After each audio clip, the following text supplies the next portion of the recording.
Hello, we're Group 19, and we are doing Chapter 12, Evaluating the Purchase of an Asset with Various Capital Budgeting Methods. I'm Carly Deckert. I'm Jerron Cornett. And I'm Josh Payne. We are considering the purchase of a new vehicle for our business. The selection has been narrowed down to two cars, the 2011 Toyota Camry and the 2011 Toyota Camry Hybrid. This presentation will be an analysis of the cost difference in fuel savings between the two vehicles to determine which one makes the most economical sense for us. In the first part of this assessment, we will look at the purchase price of both vehicles, as well as the average miles per gallon and the cost to operate them for a one-year period. For the non-hybrid model, we selected the 2011 Toyota Camry LE as the best compares to the features that are standard on the hybrid model. The total price of this model, including taxes and registration fees, is $24,340. The 2011 Toyota Camry hybrid model, including taxes and registration fees, is $30,078.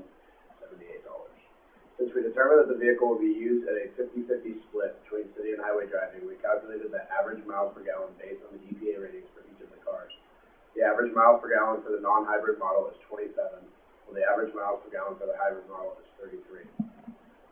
Based on EPA estimates, the national average miles driven per year by an individual is 15,000 miles. We will use this estimate as our basis for this analysis. We will also use the current average gas price in the state of California, which is $4.25 per gallon.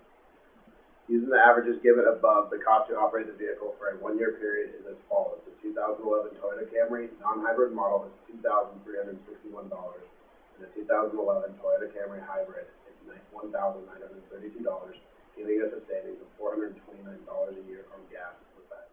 We're asked to compare the net present value of the hybrid model with the cost of the gasoline engine model. To determine the net present value for the Toyota Camry hybrid model, we will assume 6% interest rate. Next, we need to determine the present value of annuity of $1. Looking at Table B on page 697, we find the 10th period and the 6% interest rate on the 10 years, which gives us a value of 7.36 for the present value of annuity.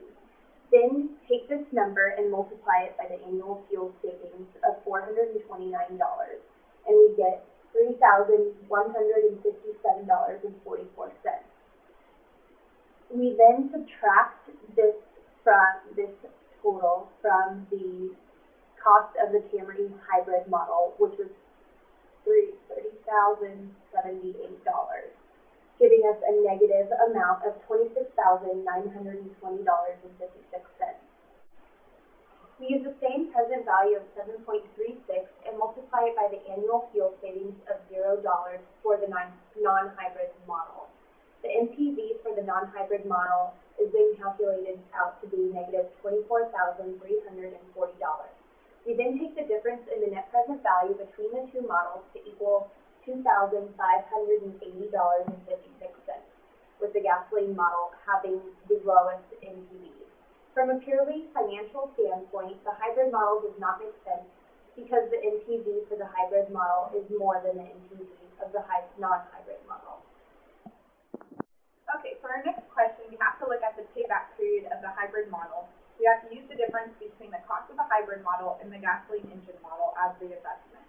We have to use the annual fuel savings as the expected annual net cash inflow, ignoring the time value of money and how long it takes for the additional cost of a hybrid model to pay for itself through fuel savings. When looking back at the payback period of the Toyota Camry hybrid model and the differences between the cost of the Camry hybrid and the Camry gas engine model, as the investment, we found the difference between the two cars is $4,738. With this, it will take approximately 11 years for the additional cost of the hybrid model to pay for itself through fuel savings. Given that we plan on keeping the car for a period of 10 years, the additional cost of purchasing the Toyota Camry hybrid model does not make sense, even given the fuel savings of $429 per year.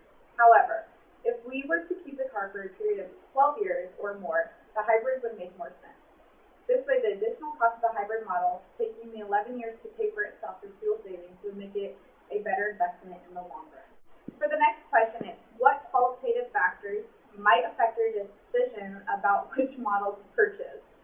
When taking into consideration all the calculations in our findings, some additional outside factors that may affect our decision about about which model to purchase would be the benefits of federal and state tax credits for owning a hybrid car, the effects of carbon emissions on the environment, and benefits of being able to freely use the carpool lane in California. And that will conclude our presentation on evaluating the purchase of an asset with various capital budgeting methods. Thank you for your time, and we hope you enjoyed.